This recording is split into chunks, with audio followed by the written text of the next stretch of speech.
রসুন আর মাছ দিয়ে এভাবে একবার ভর্তা বানিয়ে খেলে বারবার এই ভর্তা দিয়ে গরম গরম ভাত খেতে ইচ্ছা করবে। এখন বাজে রাত 11:36। আমি গরম গরম ভর্তা বানিয়ে নিচ্ছি।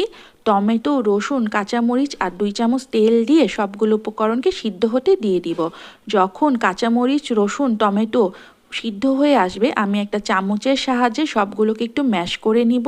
এবার এই ফ্রাই প্যানের মাঝে আমি আরও 2 চামচ পরিমাণ তেল দিয়ে 2 টুকরো রুই মাছকে ভালো করে ভেজে নিব।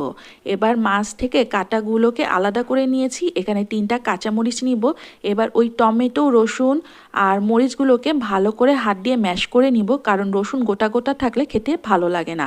দিয়ে দিচ্ছি অনেকগুলো সরিষার তেল, দিয়ে দিচ্ছি লবণ পরিমাণ মতো।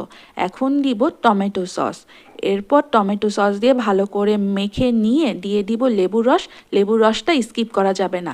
রেডি হয়ে গেল গরম গরম মাছ রসুনের ভর্তা।